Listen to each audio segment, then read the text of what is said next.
Ada instrumen hukum dan instrumen ekonomi dalam perlindungan dan pengelolaan hidup. Baik, saya mulai. Assalamualaikum warahmatullahi wabarakatuh. Waalaikumsalam warahmatullahi wabarakatuh. Selamat siang semuanya. Seru sekalian kita masuk perkuliahan di Hukum Lingkungan S2 ini ya. Saya meneruskan apa yang disampaikan oleh Prof. Akib dan Pak Efek Sumarja. Saya di bagian akhir perkuliahan. Biasanya kami bertiga mengajar hukum lingkungan. Ini bedanya hukum lingkungan di S1 dan S2 itu bedanya adalah tim dosennya mungkin. Kalau materinya itu mungkin hampir mirip, tapi kita akan menekankan pada aspek yang lebih teoritis. Kalau di S1 itu aspeknya lebih ke aspek normatif ya, normatif. Meskipun ini juga saya sudah baca beberapa detik yang lalu materi instrumen hukum dan instrumen ekonomi ini sifatnya normatif ya, tapi dari situ akan kita tarik pada aspek teoritis. Nanti di situ akan kelihatan di mana sih aspek yang penting dalam konteks mewujudkan ya, perlindungan dan pengelolaan hidup itu menggunakan instrumen hukum.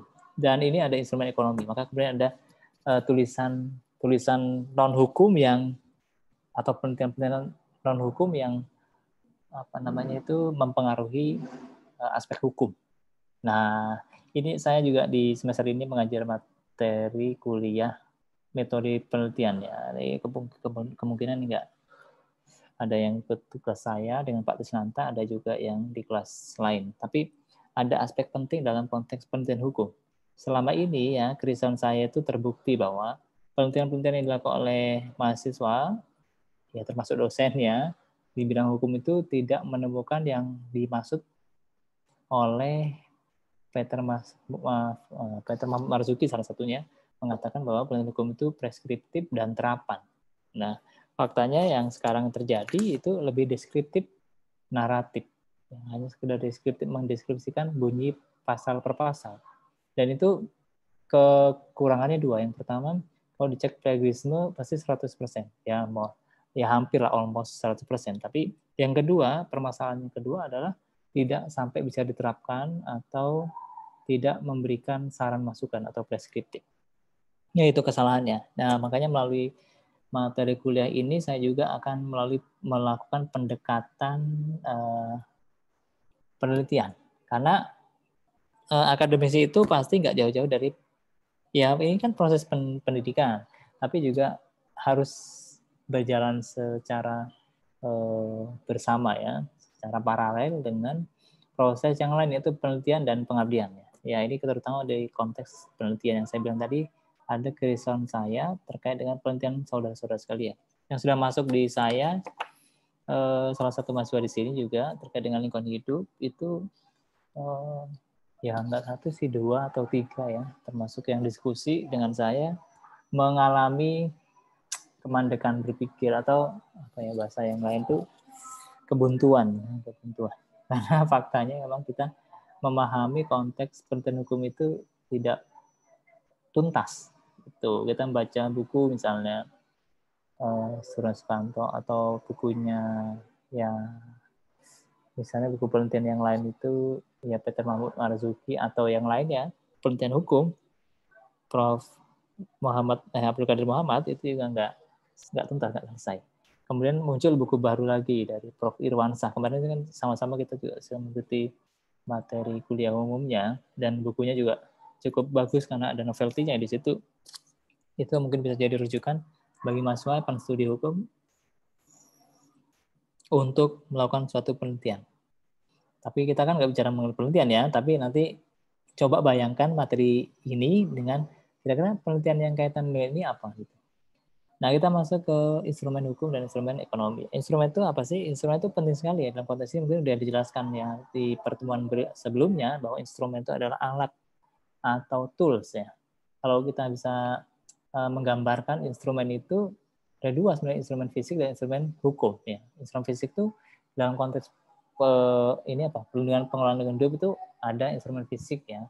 Bisa gedung, bangunan, atau alat-alat pertanian, atau alat-alat yang berkaitan dengan kehutanan, atau eskavator dan segala macamnya.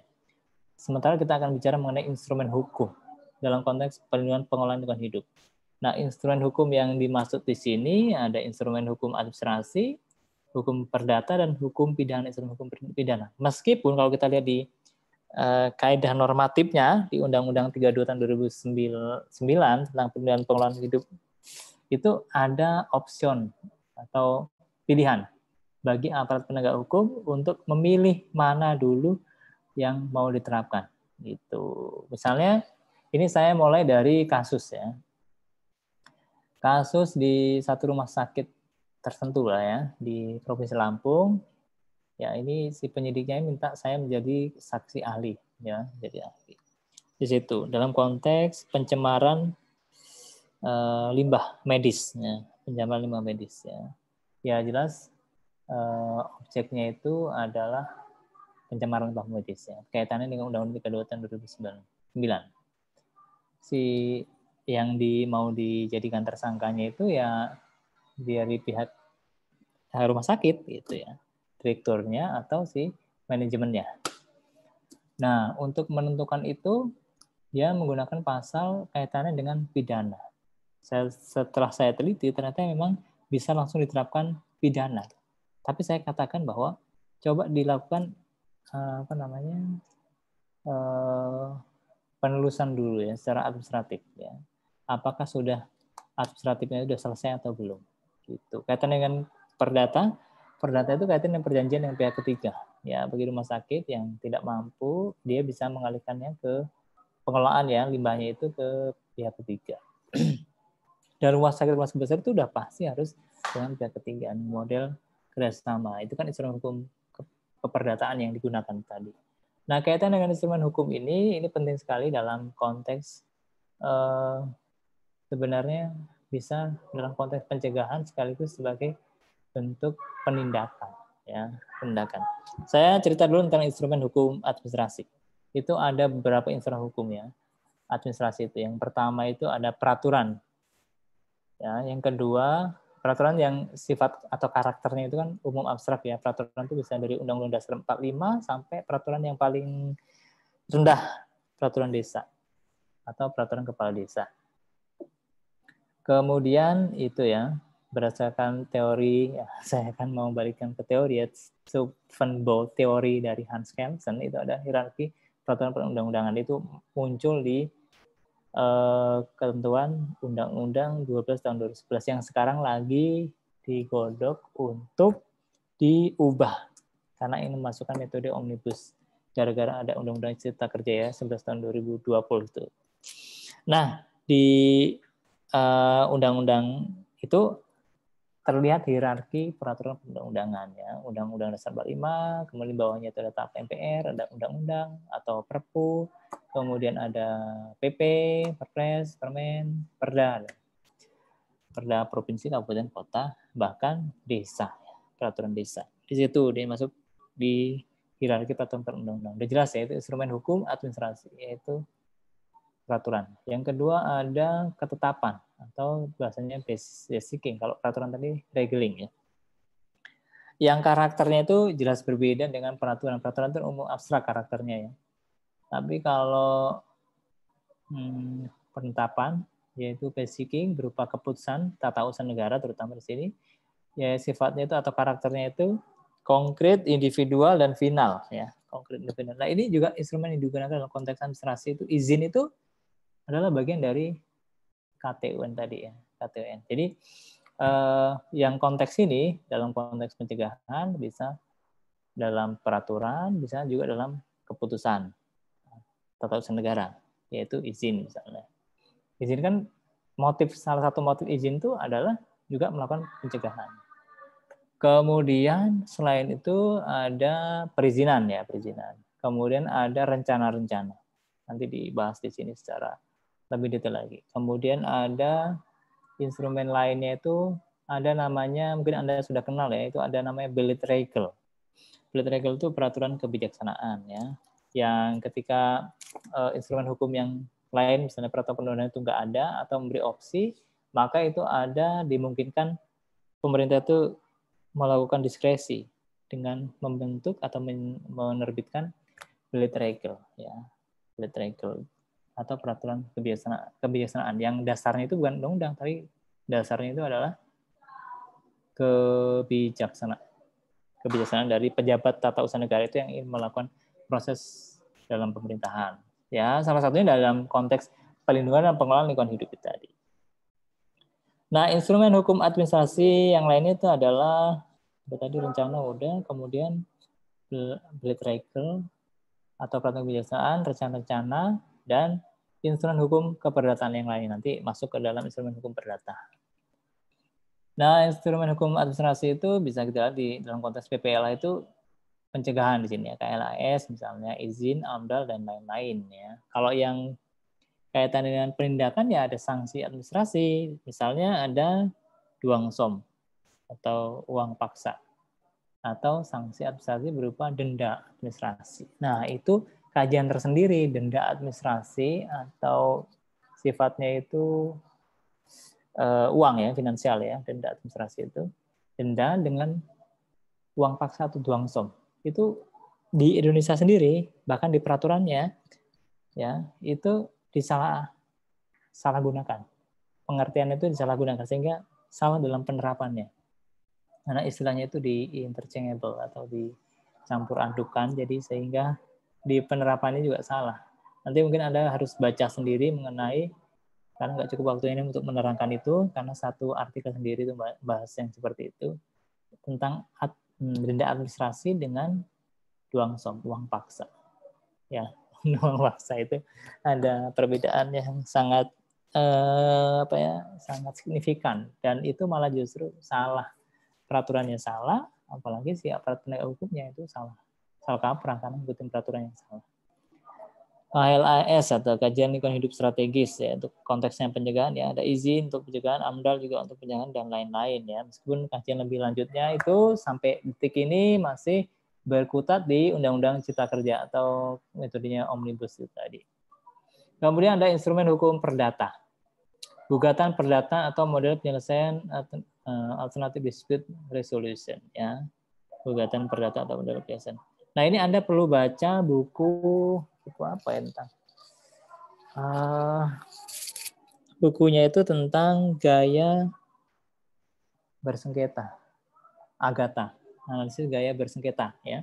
Ini nanti Anda baca buku itu penting sekali ya untuk melihat model-model sengketa dan model penyelesaiannya. Kalau dalam konteks ini saya jelaskan lebih umum ya, abstrak ya. Model penyelesaian sengketa itu ada yang pertama itu menang kalah, yang kedua itu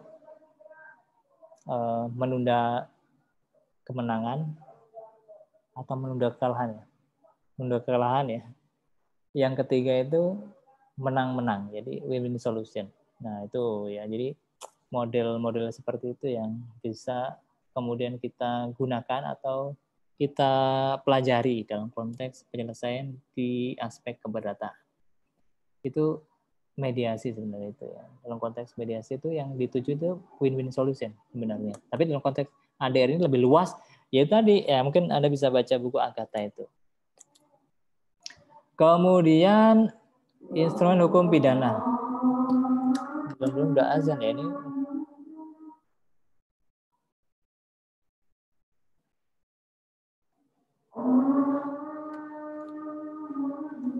Kita rehat sebentar ya. Nggak sampai 5 menit ya.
Baik, saudara kalian, tadi rehat sebentar, azan. Sebenarnya saya udah mau mencukupkan ini, saya mau sholat habis itu mau pulang ini. Tapi karena tanggung jawab moral saya, jadi saya lanjutkan perkuliahan kita ini ya. Kita sampai pada instrumen hukum perdata tadi. Secara gambar umum saya udah jelaskan ya, terkait dengan bagaimana ada alternatif penyelesaian sengketa di keperdataan ya, baik non litigasi maupun litigasi. Kemudian ada instrumen hukum pidana. Nah ini yang sifatnya itu ultimum remedium ya, seharusnya dirunut dulu instrumen hukum administrasi, instrumen hukum perdata dulu, baru instrumen hukum pidana sebagai ultimum remedium. Karena sekarang itu paradigmanya itu pidana itu bukan obat terakhir ya, tapi sebagai obat mujarab ya. Jadi dia itu dari ada perubahan paradigma dari ultimum remedium menjadi premium remedium. Ya, jadi dia dari obat final atau obat pamungkas menjadi obat mujarab. Ya, obat mujarab. Jadi jangan dijadikan instrumen hukum pidana itu sebagai satu tindakan yang harus diutamakan gitu ya. Karena ada instrumen hukum yang lain dalam konteks ini, perlindungan pengelolaan hidup ini. Nah, seperti yang saya jelaskan tadi, kaitan dengan sanksi administrasi dan denda administrasi dengan, karena sanksi administrasi itu ada dua, denda administrasi ya teguran itu ya, terusan itu, tapi yang sifatnya keuangan itu denda administrasi dan uang som atau uang paksa. Nah, itu kaitannya itu dengan bagaimana ini menyampaikan instrumen hukum pidana dulu, baru administrasi dulu. Ini yang pertama administrasi. Kenapa? Bagaimana caranya hukuman kepada si pencemar atau perusak lingkungan hidup itu menggunakan instrumen administrasi, yaitu sanksi administrasi berupa denda administrasi atau uang paksa. Gimana caranya? Yaitu paradigmanya dirubah. Bukan kita yang harus mengeluarkan untuk memaksa mereka. Kalau instrumen hukum pidana kita mengeluarkan uang untuk menindak mereka, tapi paradigmanya dirubah itu menjadi bagaimana caranya si perusak atau pencemar lingkungan hidup itu mengcover seluruh biaya untuk mengatasi pencemaran atau perusakan atau akibat-akibat yang ditimbulkan oleh kegiatan yang merusak atau mencemari tadi. Itu konteks hukum atas negara yang sifatnya sanksi administrasi berupa financial cost tadi itu. Nah, itu yang digunakan. Jadi nggak langsung ke instrumen hukum pidana. Meskipun di Undang-Undang 32 2009 itu memang ada kecenderungan aparat hukum itu terutama penyidik di kepolisian tuh bisa langsung memilih pasal pidana loh di situ. Kalau orang pidana atau ahli hukum pidana akan mengatakan boleh langsung aja. Tapi kalau saya berpikir ulang karena saya lebih ke aspek yang lebih bermanfaat ya. Atau yang bermanfaat bukan pada aspek kepastian hukumnya ya, tapi lebih yang kemanfaatannya itu ya. Meskipun di aspek kepastian hukum itu boleh langsung ke instrumen hukum pidana pasal 103 di Undang-Undang PPLH. Nah, instrumen hukum lingkungan administrasi, instrumen perencanaan. Jadi ada di perencanaan itu ada instrumennya. Yang pertama dengan melakukan inventarisasi lingkungan hidup ya, mana-mana daerah-daerah yang dia itu zona-zona ya, ini zonasi ya, kaitan dengan RT RW nanti. Kemudian penetapan wilayah ekoregion ya. Setelah diinventarisasi mana-mana wilayah yang dia itu zona apa, zona hijau, zona merah, atau zona produksi, zona perlindungan cagar alam dan seterusnya, itu diinventarisasi dulu, baru ditetapkan wilayah ekoregionnya. Misalnya zona wilayah hijau ya, atau RTH, ruang terbuka hijau. Ini kasus yang sampai sekarang ini belum terpecahkan nih. Mungkin kalau Anda mau meneliti ini penting sekali ini. RTH.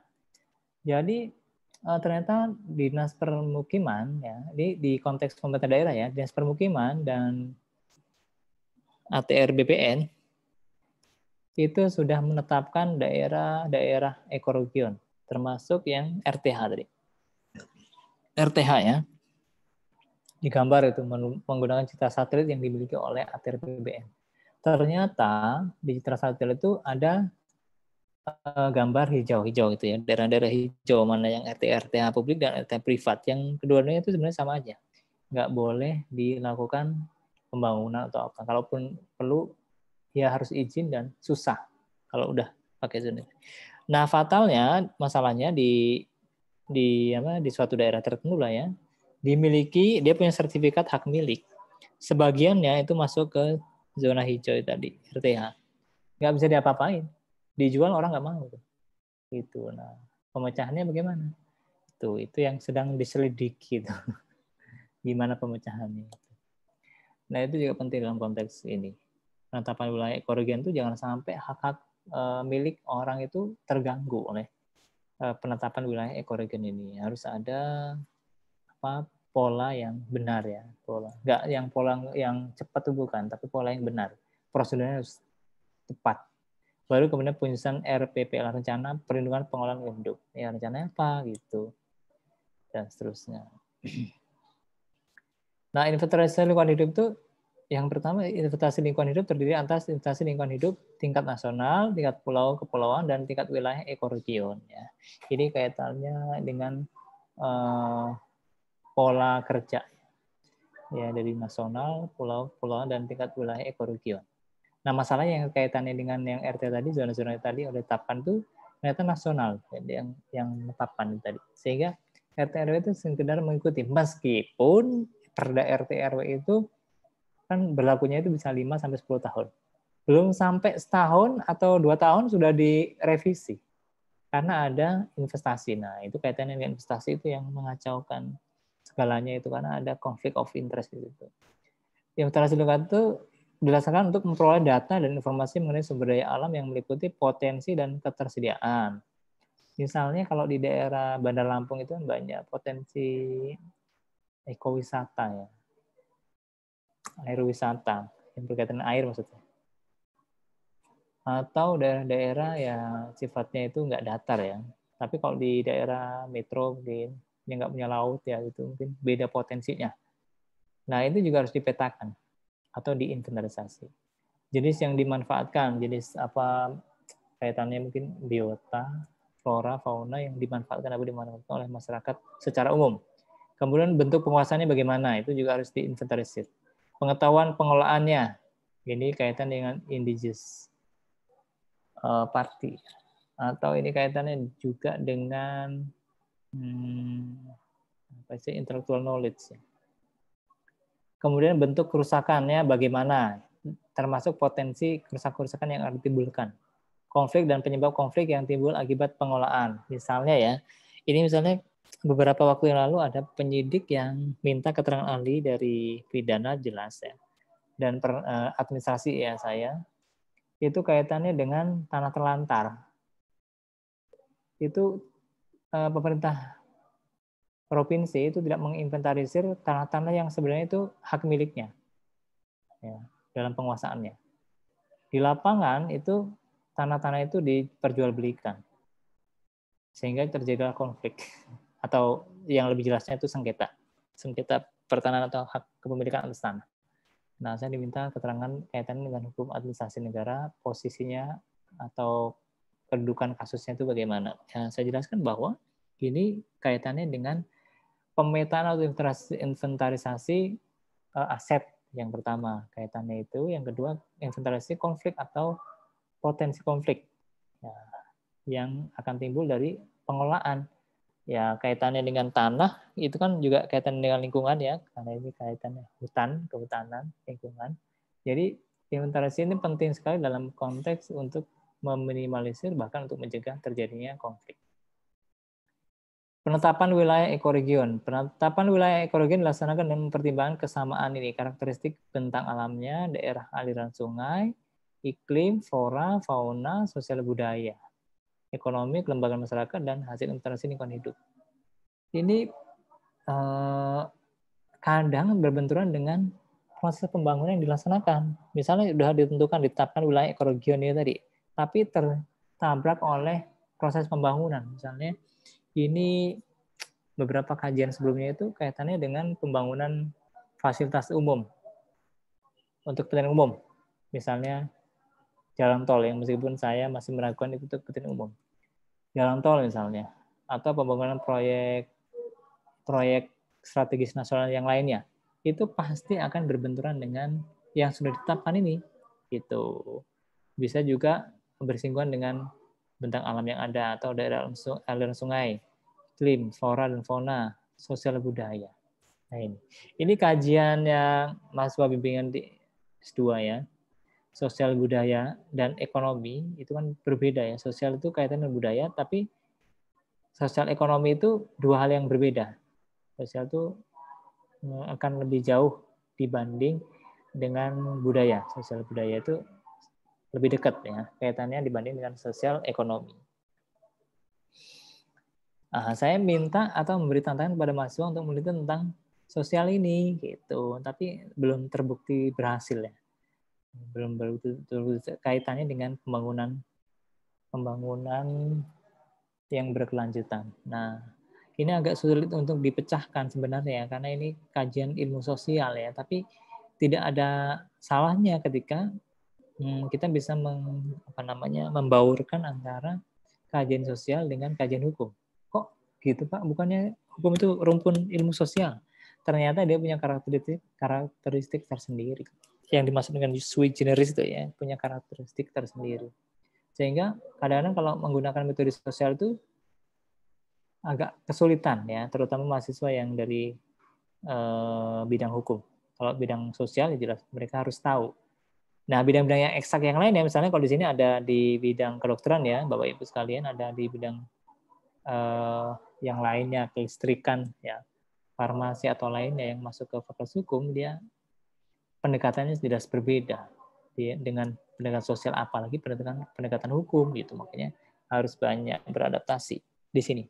Kemudian yang berikutnya adalah ekonomi. Penata wilayah itu harus mempertimbangkan kesamaan ekonomi, kelembagaan masyarakat, dan hasil inventarisasi lingkungan hidup itu sendiri. Sampai sini kita masuk ke inventarisasi lingkungan di wilayah ekoregion. Apa sih yang dilakukan itu? Yaitu untuk menentukan daya dukung dan daya tampung serta cadangan sumber daya alam. Nah, pertanyaan penting ya yang harus diajukan kepada ahli kaitannya dengan pencemaran dan kerusakan lingkungan hidup yang menjadi objek penyidikan ya aparat penegak hukum itu adalah apa sih yang dimaksud dengan perusakan atau pencemaran lingkungan hidup. Apa sih yang dimaksud itu? Ternyata ini loh, daya dukung dan daya tampung serta cadangan sumber daya alam. Ini secara teoritis mengilhami tentang peraturan perundang-undangan 32 tahun 2009 kaitan dengan tolok ukur sejauh mana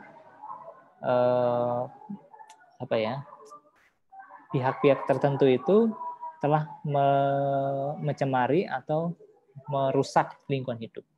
Ini daya dukung dan daya tampung ini tadi, serta cadangan sumber daya alam tadi. Nah, secara normatif Anda bisa lihat sendiri di ketentuan Undang-Undang 32 tahun 2009 atau perubahannya ya, yang banyak dirubah maksud saya dengan Undang-Undang 11 tahun 2020 tentang Cipta Kerja yang sekarang lagi delay katanya pemberlakuannya.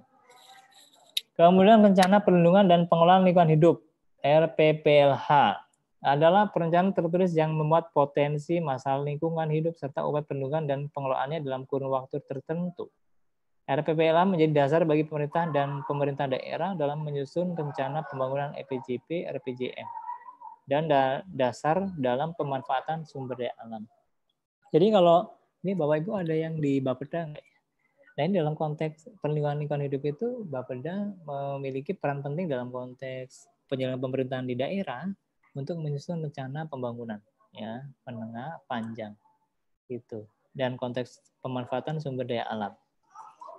Nah kaitannya dengan program pemerintah ini ada beberapa program yang sifatnya itu hanya by project saja, ya, mengumpulkan banyak orang dari berbagai kalangan, kemudian buat program satu, tapi nggak berkelanjutan, gitu karena tahun itu saja. Beda nanti kepala dinasnya ganti lagi, ganti kebijakan lagi, programnya beda lagi, gitu. Nah, oleh karena itu perlu dipikirkan kembali mengenai rencana perlindungan dan pengelolaan hidup itu harus berkesinambungan. Karena orientasi dari undang-undang ini sendiri adalah sustainable development. Makanya kemudian ini ada dari MDGs menjadi SDGs ya. Ya ada berapa kriteria itu ya. Terkait dengan lingkungan hidup itu sangat penting untuk dilaksanakan. Nah, rencana perlindungan dan pengelolaan hidup itu disusun berdasarkan hasil inventarisasi lingkungan hidup. Penyusunan RPPLH memperhatikan keragaman karakter dan fungsi ekologis ya dari satu wilayah tertentu. Sebaran penduduk ya, karena kalau kita itu sebarannya itu nggak merata ya. Di daerah itu masih banyak daerah-daerah yang itu tuh nggak ada penduduknya gitu. Kadang satu mengumpul di satu tempat ya, karena pola pembangunan kita itu tidak merata memang. Jadi kepemilikan lahan itu begitu luas ya, horizontal, dan pola pembangunan itu horizontal belum vertikal. Ya kita melihat kondisi jumlah penduduknya kita tuh udah mulai meningkat, maka harus dipikirkan pola persebaran penduduknya itu juga harus disesuaikan dengan pola pembangunan yang vertikal. Itu seperti di negara-negara maju itu vertikal. Kenapa? Karena dia udah melihat pada aspek bukan hanya sebaran penduduk ya, itu kan faktornya. Tapi penyebab itu karena luas wilayahnya. Nah, sementara luas wilayah kita itu hanya dikuasai oleh pihak-pihak tertentu, sekelompok orang saja, nggak secara menyebar atau merata bagi masyarakat secara luas. Sehingga yaitu polanya susah sekali untuk membuat pola yang bagus supaya persebaran penduduk itu bagus seiring dengan luas wilayah. Kemudian yang C, sebaran potensi sumber daya alam. Nah, kita juga nggak merata itu, sehingga ini makanya kemudian ada pembangunan yang asimetris. Jadi inovasi pembangunan daerah asimetris. Jadi pembangunan daerah itu memang asimetris, tidak merata, berbeda-beda begitu ya. Nah, untuk konteks seperti ini bagaimana pembangunannya? Jadi ada di pusat itu ada NSPK, norma standar kriteria dan prosedur. Mereka menetapkan itu. Tapi menetapkan itu butuh penelitian yang mendalam. Kaitannya apa? Dengan tadi sebaran potensi sumber daya alam yang tidak sama atau asimetris. Jadi pembangunannya juga harus menggunakan pola yang asimetris.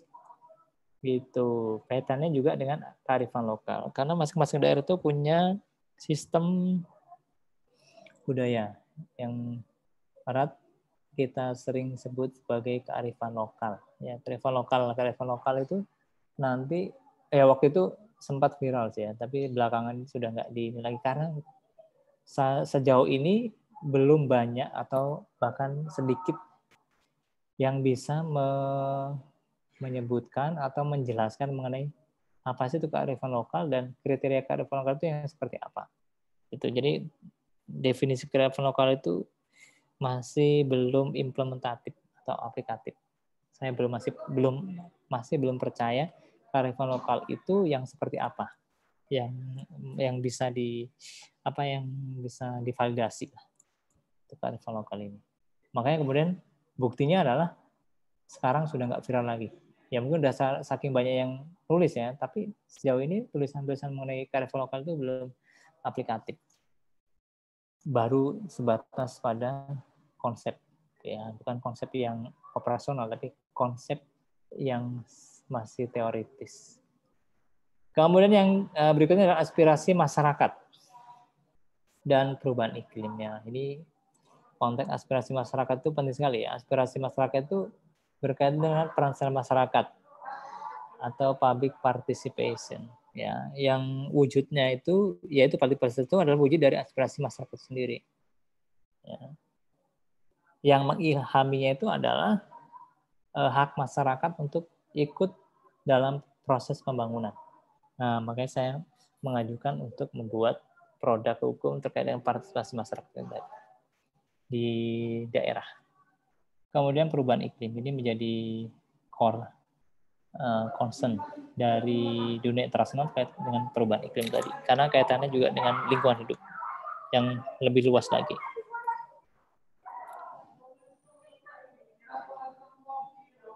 Kemudian rencana perlindungan dan pengelolaan lingkungan hidup (RPPLH).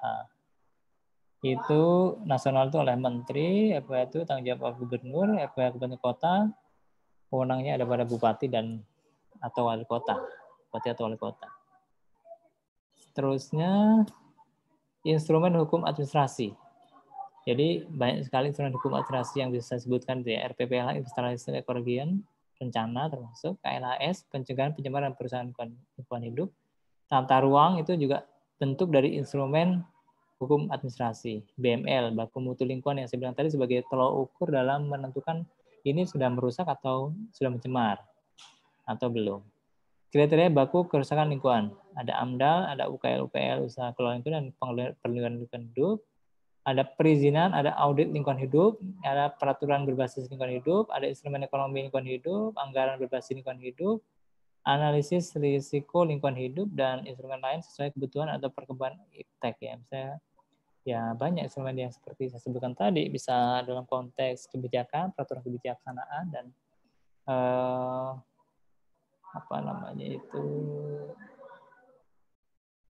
instrumen hukum administrasi yang lainnya berupa sanksi administrasi.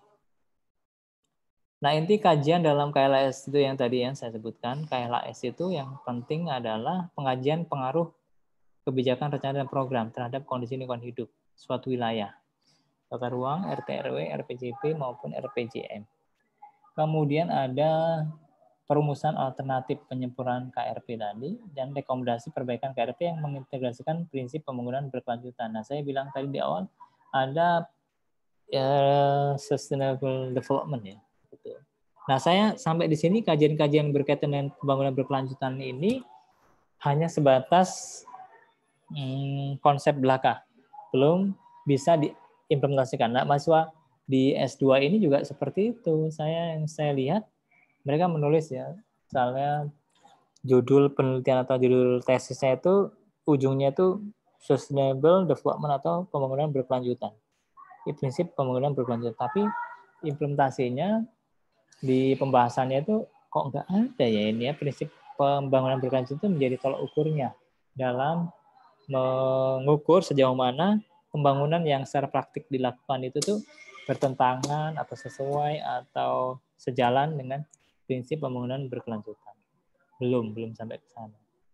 Nah, maksud saya di mahasiswa ini harusnya sudah bisa mengkait-kaitkan antara variabel dengan variabel yang lain. Kemudian KLHS membuat kajian antara lain kapasitas daya dukung dan daya tampung lingkungan hidup. Nanti Anda bisa baca sendiri, saya percepat saja. Nah, ini materinya sudah ada di kelas tapi belum dibuka, mungkin ya, nanti saya buka. Tata ruang. Nah, tata ruang berfungsi untuk mengendalikan pemanfaatan ruang khususnya dalam kaitan dengan pengelolaan lingkungan ya. Diaturnya dalam Undang-Undang 26 tahun 2007, kemudian diubah, dihapus dan ditambah sebenarnya itu. Di Undang-Undang Cipta Kerja. Apa sih poin-poinnya ini? PP nomor 21 tahun 2021 tentang penyelenggaraan penata ruang. Ini adalah PP pelaksanaan dari Undang-Undang 11 tahun 2020 yang mandek ya. PP ini mencabut PP 15 tahun 2010 tentang penyelenggaraan penataan ruang, PP nomor 6 tahun 2010 tentang penguatan pulau-pulau tekstil terluar, dan PP nomor 8 tahun 2012 tentang ketelitian peta rencana tata ruang. Ternyata PP ini banyak sekali mencabut ketentuan PP yang merupakan pelaksanaan dari Undang-Undang 26 tahun 2007. Artinya bisa dikatakan meskipun ini judulnya beda loh. Ini kan Cipta Kerja kok ada kaitan dengan tata ruang ya? Oh, ternyata dia itu menghapus, mengubah, bahkan menambah. Jadi artinya dia nggak cuma mengubah saja juga, tapi menghapus ketentuan di pasal Undang-Undang 26 juga menambahkan ketentuan-ketentuan lainnya. Ya, dengan ini buktinya dia bisa mengeluarkan PP ini. Nah, ini platformnya ya, kaitannya dengan penyelenggaraan penataan ruang ini ya, di Kementerian ATR BPN. Seperti ini platformnya. Ini peraturannya itu PP 21 tahun 2021 tentang penyelenggaraan penataan ruang. Ini intinya terobosan kebijakan Undang-Undang Cipta Kerja tadi, ada integrasi kebijakan pengaturan ruang dalam rencana tata ruang. Ada streamlining atau penyederhanaan produk rencana tata ruang. Ada percepatan penyediaan rencana tata ruang melalui Bantek dan Bimtek. Ada percepatan penyusunan penataan rencana tata ruang, ada penyediaan peta dasar, dan seterusnya. Kira-kira begitu. Nah, saya ingin meng-highlight bagian ini sebenarnya dalam pembelajaran, yaitu baku mutu lingkungan atau BML. BML itu penting sekali untuk mengukur atau menentukan ada atau tidaknya pencemaran lingkungan. Ini waktu itu pertemuan yang lalu itu ya, itu ada pertanyaan besar. Bahkan profesor tuh nanyain tentang ini. Ternyata jawabannya itu BML ini tadi. Bagaimana sih mengukur bahwa orang itu atau air itu sudah tercemar atau sudah lingkungan itu sudah rusak? Itu dengan baku mutu lingkungan ya, standar ini. Mungkin ini orang eksak ngerti sekali ya, tapi kan nggak ngerti ketentuan pasalnya ya. Ternyata ini adalah hasil diskusi dari orang kimia ya, yang menentukan ukuran-ukuran BML tadi.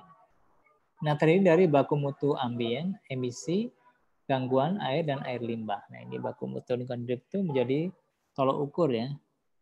Ini ketentuan yuridis mengatur masalah itu. Kriteria baku kerusakan lingkungan hidup itu ukuran untuk menentukan kerusakan lingkungan hidup meliputi kriteria baku kerusakan dan seterusnya tadi. Baku mutu lingkungan dan kriteria baku kerusakan lingkungan. Baku mutu dan kriteria baku atau BM dan KB adalah ukuran ambang batas untuk menentukan kondisi suatu lingkungan baik atau tidak, rusak atau tidak rusak, dan tercemar atau tidak tercemar.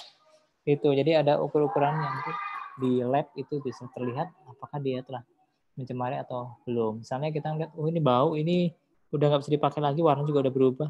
Tapi kalau itu selama masih bisa menampung atau memberi daya dukung lingkungan, dia masih dianggap masih ditolerir, bukan termasuk kerusakan atau pencemaran.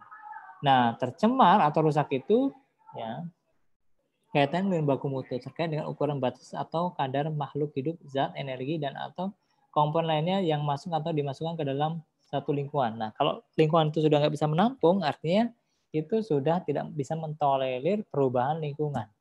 Sehingga itu bisa dikatakan sebagai sudah tercemar atau rusak. Kriteria baku terkait dengan batas perubahan sifat fisik, kimia, dan atau hayati lingkungan hidup.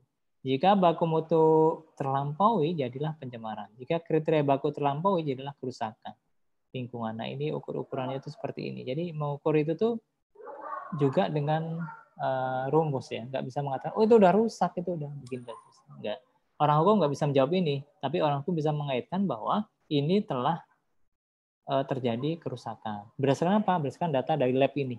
Gitu. Jadi pola kerja orang hukum itu adalah mengumpulkan data-data yang validitasnya itu tinggi. Kemudian kita mengaitkan dengan peraturan perundang-undangan. Jadi proses ini disebut dengan yang dikatakan oleh Aristoteles terkait dengan metode silogisme, mengait-ngaitkannya. Logika di ilmu logika itu ya. Sebagai bagian dari ilmu filsafat. Apa sih yang dilakukan oleh hukum menurut silogisme ini tadi? Aristoteles mengatakan bahwa Socrates, pertama gini ya, ada kaidah umum dulu ya. Semua orang pasti mati. Socrates adalah orang. Kesimpulannya Socrates pasti akan mati gitu ya. Jadi karena kita itu bermazhab civil system ya, atau dari Eropa kontinental yang tradisinya itu civil law, semua tertulis. Jadi kita akan mulai dari peraturan perundang-undangan yang menjadi premis umumnya. Misalnya di sini kita kaitkan dengan yang silogisme tadi ya, semua orang akan mati. Socrates adalah orang, maka Socrates akan mati. Nah ini di sini ya, yang melampaui batas baku mutu lingkungan hidup sebanyak atau lebih dari atau sampai dengan 50%, maka dia telah melanggar hukum. Nah, si X, perusahaan X melampaui batas penggunaan sumber dayanya itu 60%. Maka si X telah melanggar hukum. Nah gitu orang hukum seperti itu. Tapi untuk menentukan dia udah 60% itu kan nggak bisa kita tebak, ya. Orang hukum nggak ada metode pendekatannya. Masa menggunakan metode perundang-undangan? Nggak ada. Penafsiran nggak bisa. Dia menggunakan data yang diperoleh dari hasil lab, gitu ya, dari hasil lab. Sehingga dia mengatakan data ini valid tuh, sehingga bisa menentukan kesimpulan bahwa dia telah melakukan perusakan atau pencemaran. Cakupan baku mutu lingkungan, kualitas lingkungan hidup, baku mutu ambien, dan kualitas buangan atau limbah, baku mutu effluent. Baku mutu lingkungan diberikan atas baku mutu air, limbah, air laut, darah, ambien, emisi, gangguan, dan baku mutu lain sesuai perkembangan tek.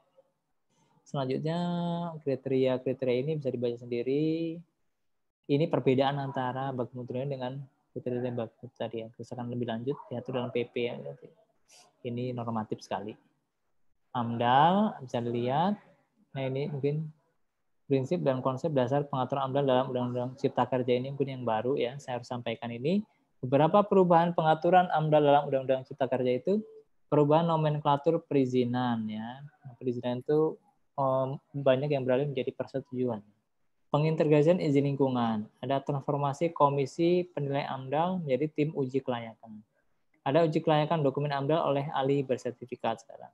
Ada pengaturan keterlibatan masyarakat secara lebih proporsional, yang maksudnya itu yang masyarakat yang enggak terdampak langsung dia tidak boleh mengajukan action atau class action. Integrasi izin PPLH dan AMDAL ke dalam dokumen lingkungan. Yuk kita lihat ini. Secara prinsip dan konsep tidak berubah dari konsep pengaturan dalam ketentuan sebelumnya. Perubahan lebih diarahkan untuk penyempurnaan kebijakan dalam aturan pelaksanaannya. Ini analisisnya. Sesuai dengan tujuan Undang-Undang Cipta Kerja yang memberikan kemudahan kepada setiap orang dalam memperoleh persetujuan lingkungan, namun dengan tetap memenuhi ketentuan yang ditetapkan. Kriteria AMDAL-nya itu kan seharusnya begini ya, di pasal 22, 32, sementara itu hanya sebagai dasar penetapan wajib AMDAL. Ya, ini bla bla bla bisa dibaca sendiri. Nanti materinya di Vclass bisa diakses. Nanti saya buka. Ini tingkat risiko. Ini dipahami sendiri. Karena ini skema-skema seperti ini harusnya Anda juga bisa belajar buatnya, karena di tesis itu ada namanya kerangka pikir ya. Tuh. Instrumen ekonomi dalam PPLH. Nah ini. Yang berikutnya adalah tadi instrumen hukum, ada sekarang instrumen ekonomi dalam PPLH. Yang pertama pajak dan retribusi lingkungan. Ini kaitan dengan keuangan ya, yang masuk ke keuangan negara ya. Sistem insentif dan disinsentif.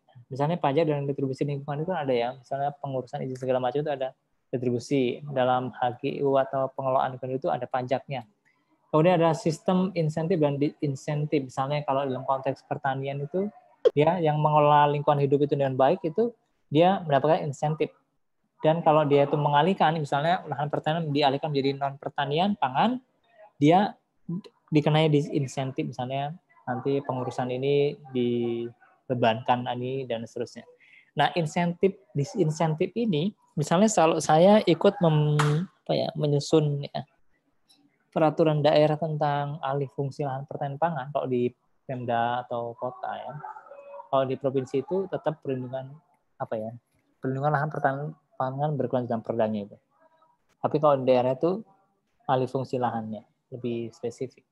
Itu ada pola atau sistem insentif dan disinsentif. Bagi petani yang tetap mempertahankan sawahnya itu dia dikasih insentif berupa kemurahan harga pupuk, di subsidi bibit dan seterusnya ya. Tapi kalau yang mengalihkan ya dikenai tapi ini nggak jalan ternyata. Nggak jalan. Nah ini beberapa penelitian mahasiswa sebelum melakukan penelitian juga hasilnya nggak maksimal sebenarnya. Tapi satu hal yang penting nggak jalan. Kemudian pembayaran jasa lingkungan, label, ada asuransi lingkungan, ada perbankan ramah lingkungan, dan seterusnya. Saya pikir itu saja dari saya. Nanti silahkan Anda baca sendiri materi ini secara lebih teliti ya. Lebih teliti. Baik, saudara sekalian, kalau ada pertanyaan dipersilahkan. Satu atau dua lah.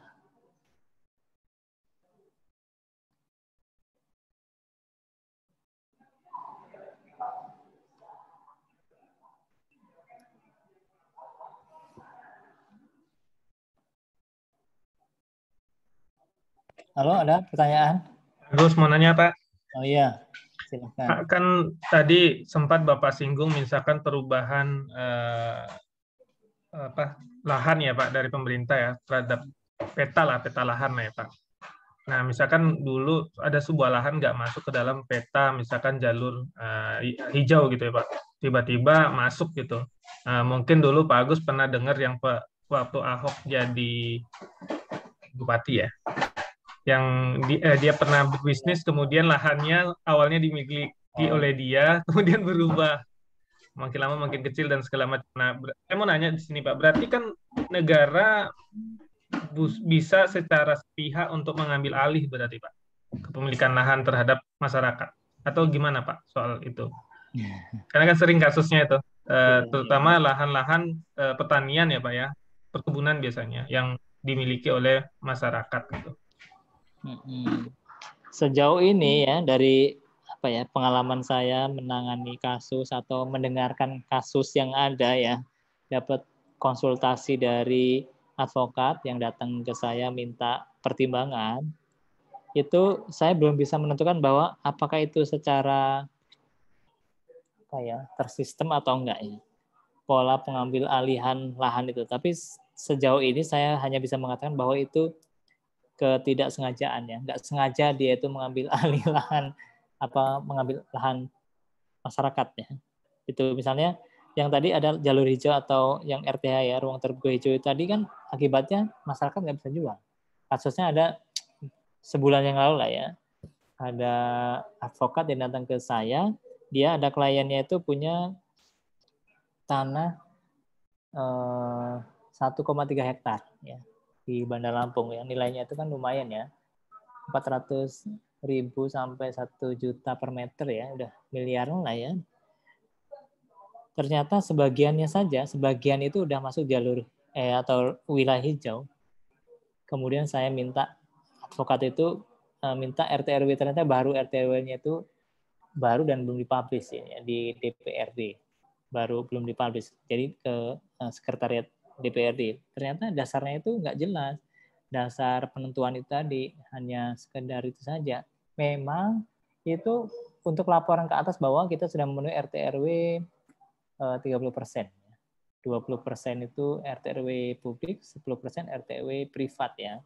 Tapi faktanya si developer yang mau beli tanah itu nggak mau membeli tanah karena pasti nggak bisa digunakan. Saya sudah tanya, kemudian ada mahasiswa S3 yang dia itu developer. Memang kalau seperti itu memang kami nggak berani karena nggak bisa diapa-apain Mbak tanahnya itu. Gitu. Saya awalnya mengatakan bahwa itu bebas aja nggak masalah gitu. Yang penting nanti ditanami gitu, tanamin aja segala macam, beli-beli aja gitu nggak apa-apa. Tapi nanti izinnya susah. Gitu. Ternyata benar di mahasiswa S3 saya itu yang developer itu nggak mau beli yang seperti itu bermasalah sama aja. Gitu. Jadi pola ini saya ingin menentukan apakah itu pola penyerobotan tersistem oleh pemerintah atau enggak sebenarnya. Gitu. Apa secara itu spontanitas saja, misalnya dia menetapkan daerah sini gitu sebagai wilayah jauh, karena faktanya memang nggak bisa digunakan. Dan saya nanya ke penyidik Polri ya, yang ini saya sambil ketemu pas kebetulan ketemu gitu ya, ada sanksi pidananya malah bagi yang tetap memaksakan kalau itu yang zona-zona itu dipakai gitu, ternyata bisa dituntut secara pidana. Nah, begitu itu kan berarti kan hak masyarakat terhadap kepemilikannya itu tidak lengkap. Karena faktanya ya dari 1,3 hektar itu dicek di BPN itu memang hak milik si orang ini. Tapi di PPN juga punya data bahwa sebagiannya adalah zona hijau. Gitu. Datanya sumbernya sama gitu, tapi peruntukannya berbeda. Nah, itu bermasalah. Ketika si developer ngecek ke Dinas Permukiman atau ke BPN, ternyata ini hijau ini, wah nggak bisa saya beli ini. Gitu. Berarti saya beli nggak utuh dong. Gitu. Begitu ya. Jadi penelitian sampai sejauh ini belum menentukan apakah itu secara sistemik atau enggak. Itu kaitannya dengan pengambil alihan itu. Nah, saya mengajukannya begini. Kalau produk yang digunakan itu untuk menetapkan zona-zona itu adalah keputusan, maka bisa digugat ke Pengadilan Tata Usaha Negara. Saya bilang gitu. Tapi kalau berupa peraturan, misalnya peraturan daerah, ya gugatnya ke Mahkamah Agung. Kalau dulu ke Mendagri ya, tapi sekarang bisa ke Mahkamah Agung. Karena di bawah undang-undang itu. Itu aja. Supaya untuk merubah zona itu tadi. Kalau zona itu ditetapkan melalui peraturan. Tapi kalau keputusan ya gugat siapa yang membuat keputusan tadi. Gitu.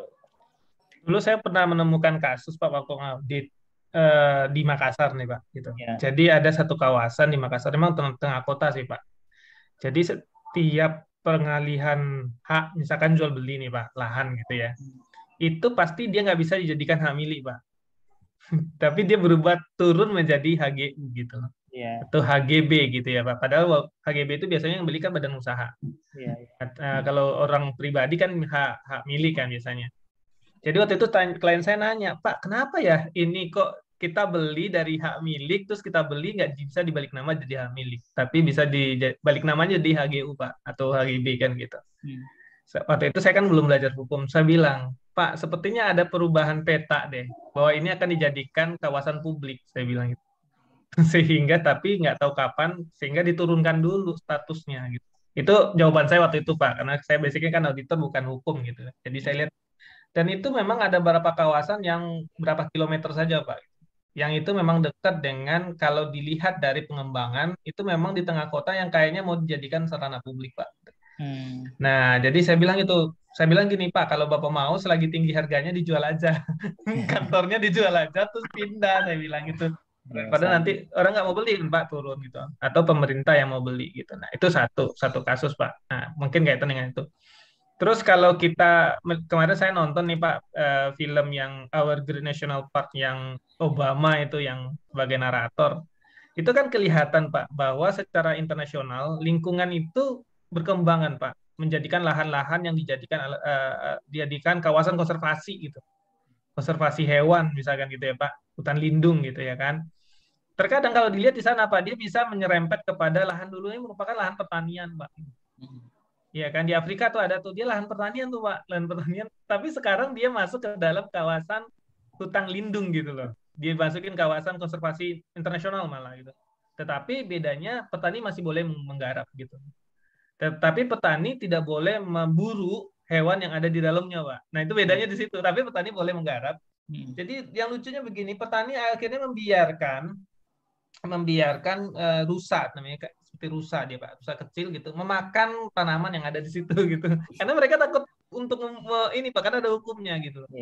Nah ini mungkin juga terjadi di Indonesia, mungkin di kampung saya itu sampai hari ini nggak bisa tembus jalan Pak. Ada Sumbar itu ada jalannya ke Jambi itu ya. Itu nggak tembus Pak karena ngelewatin Taman Kerinci Seblat itu Pak. Itu kan termasuk kawasan hutan lindung yang internasional juga kan gitu. Jadi menteri nggak bisa ngasih izin, nggak berani ngasih izin Pak. Selalu alasannya adalah kalau kita kasih izin buat jalan, padahal tembusnya itu cuma sekilo lebih lah Pak ya. Kalau dikasih izin sekilo tembus antar dua provinsi gitu. Nggak berani, alasannya selalu nanti kita digugat oleh internasional. Nah ini gimana nih Pak posisinya Pak? Statusnya dengan lingkungan gitu. Padahal cuma ngasih izin jalan akses saja gitu. Benar-benar. Kajian-kajian yang sekarang ini ya, khususnya orang hukum sendiri, itu belum sampai hal-hal yang detail seperti itu. Misalnya yang RTH tadi ya, atau kawasan yang hampir sama dengan RTH ya, gambarannya, itu kajiannya masih pada sebatas pemenuhan hak warga untuk mendapatkan RTH, atau kewajiban pemerintah untuk memenuhi RTH 30%. Itu aja. Kesimpulannya itu pemerintah belum memenuhi 30%, malah 10%. pemerintah telah memenuhi 30%, malah 35%. Nah gitu aja. Penelitian sampai sejauh ini baru sampai menjawab hal seperti itu. Belum menjawab bagaimana akibat hukumnya ketika kita melakukan pembangunan di kawasan RTH yang sebenarnya itu kawasan itu tuh hak milik kita gitu. Yang secara agraria itu ya kita mempunyai hak penuh atas sebidang tanah yang tertulis di sertifikat tadi. Masalahnya ada gambar yang lain, ya, kebijakan pemerintah itu ya kaitannya, itu yang memberikan gambar hijau atau warna hijau di sebagian tanah kita itu tadi. Nah itu belum terjawab sampai sekarang. Saya belum menemukan, tapi saya sudah komunikasi bahwa itu kementerian yang punya wilayah wewenang untuk menentukan hijau-hijau tadi. Sementara itu kan tentang kendali kan jauh sekali ya. Dia cuma pakai citra satelit, jepret itu yang masih hijau-hijau, padahal itu tanah hak milik ya, jepret masih hijau-hijau. Akhirnya itu yang kena gitu, yang kena padahal itu hak milik. Nah, sementara di sebelahnya itu yang punya cuma 200 meter itu kena semua hijau, padahal itu hak milik dia. Nah, gitu. Saya makanya yang bertanya, mana dulu sih sebenarnya ini? Ya, dia punya hak milik dulu, sertifikat hak milik dulu, apa dia kena hijau dulu? Ternyata kena hijau dulu, sejak zaman Belanda. Gitu. Nah, kalau sejak zaman Belanda berarti apa yang masalahnya? Administrasi di ATR BPN. Itu yang tidak sampai mengcover masalah yang seperti itu. Ini kan bukan, ini masih hijau. Kalau kamu mau, ya kamu boleh nempatin di situ, tapi nggak boleh nebang pohon. Kalaupun nebang pohon yang boleh lah, tapi nanti tanamin lagi. Tapi masalahnya dengan kementerian waktu itu di dinas kehutanan masalahnya. Kan beda ini ya, dinasnya itu ya. Di Kementerian Kehutanan mereka menganggap bahwa yang hijau tetap harus hijau gitu. Kalau mereka mau nanamin singkong kan hijau juga ya. Mereka harus membayar ke kementerian atau yang dinasnya tadi, hutan yang masalah kehutanan tadi, bayar. Tapi kalau ini yang masih baru-baru misalnya ada pergantian pembinaan yang masih ketat, nggak boleh sama sekali. Tapi lama-lama bolehlah, tapi bayar gitu. Itu kejadian di lapangan seperti itu. Begitu ya. Jadi saling memanfaatkan ya ke keluasan dalam penerapan hukum terutama. Kalau hukumnya itu udah tegas sebenarnya, tapi penerapannya itu tadi yang masih makanya kan isu lentur. gini Pak, isu yang tidak ada lagi surat tanah kemudian secara digital itu membuat masyarakat kan khawatir Pak. Kita sekarang punya akte tanah saja bisa saja dirampas gitu, apalagi cuma punya digital gitu, di mana datanya berubahnya kita nggak tahu kan. Mungkin isu kecemasan ini yang muncul di masyarakat, yang takut yang ada isu bahwa nanti administrasi pertanahan itu secara paperless itu loh Pak. Itu resistennya masyarakat muncul karena sekarang punya akte saja bisa atau tanah kita itu berubah alih status kan gitu. Nah itu ya. Tapi nah kemarin gini juga sih Pak, elektronik nggak begitu. Waktu saya kemarin itu ke Jatiluhur kan Pak, ke Jatiluhur tuh, itu saya surprise di Jatiluhur. Jadi kalau Bapak beli tanah ke Jatiluhur Pak, Bapak nggak bisa langsung sembarangan Pak. Ternyata itu aktenya bisa sampai 4 Pak. Dan itu dipegang oleh orang yang berbeda. Saya bingung tuh, kok bisa ada aktenya 4? Sehingga ada pemuka di sana, Pak kalau beli tanah, nanti tanya saya dulu. Saya tahu mana tanah itu yang ini tanahnya itu aktenya udah dempet 4 gitu loh, atau dempet 3 gitu loh. Mana tanah yang belum. Nah, itu kalau dilihat bagaimana ya Pak terhadap pengelolaan lingkungan kita terhadap, kan itu sebenarnya kan produk hukum kan semua tuh Pak, akte tanah yang dikeluarkan oleh juga dari BPN dan segala macam gitu. Itu terjadi di Jatiluhur Pak, hampir semua tanah di Jatiluhur itu terjadi gitu. Di sini ada orang BPN kan sih? Saya juga ada masalah sama BPN nih. Terutama yang membuat akte ya, itu notaris juga. Kadang-kadang juga gitu. Saya kebetulan jadi pengawas notaris ini. Kalau ada notaris juga di sini harus diperhatikan juga laporan terkait dengan tadi ya, kaitan dengan duplikasi atau riwayat-riwayat pertanahan yang nggak jelas. Harus diperhatikan hal seperti itu karena nanti akibatnya ke sengketa. Dan ternyata ya itu ada, kalau ada notaris ya, kalau ada ya, ada nggak ya di sini ya notaris? Ya nggak ada ya mestinya ya. Tapi kalau siapa tahu notaris dia sekolah lagi di magister ini juga nggak apa-apa sih. Atau kakaknya atau bapaknya ya yang notaris tadi ya. Kalau ada yang seperti itu misalnya, itu notaris itu juga dianggap sebagai masyarakat biasa dalam konteks penegakan hukum ya. Jadi nggak ada keistimewaan. Itu ada di anulirisasi Undang-Undang Notaris di pasal berapa itu ya, yang MK menyamakan kedudukan notaris dengan masyarakat biasa. Jadi nggak ke majelis kehormatan kalau kaitan dengan penyerobotan yang seperti itu ya. Kadang-kadang itu ada juga kaitan dengan notaris itu ya, yang double kepemilikan itu tadi ya. Tapi kaitannya dengan lingkungan hidup ya, saya pikir pemerintah harus membuat sistem yang terpadu dalam rangka untuk mensinergikan pembangunan yang berkelanjutan gitu. Itu jawaban saya yang diplomatis saya pikir, karena saya belum mendapatkan hasil penelitian yang bisa dipertanggungjawabkan di sini. Sementara saya jawabannya masih seperti itu, normatif saja. Baik, itu Mas Hidayatullah. Yang lainnya saya pikir udah ya, 16:11 ya. Nanti kita akan lanjutkan di pertemuan berikutnya masih dengan saya sampai di akhir pertemuan. Nanti ada tugas-penugasan yang kaitannya dengan ini. Kayaknya ada tugas buat artikel ya, apa udah sampaikan Pak Marja atau belum ya? Kalau belum udah ya, kemarin Pak. Oh udah ya. Ya maksud saya gini, sambil kita berjalan sambil diresapi buat artikel tuh yang benar yang seperti apa. Artikel itu judulnya itu belakangan. Setelah kita melakukan literatur review sebenarnya ya.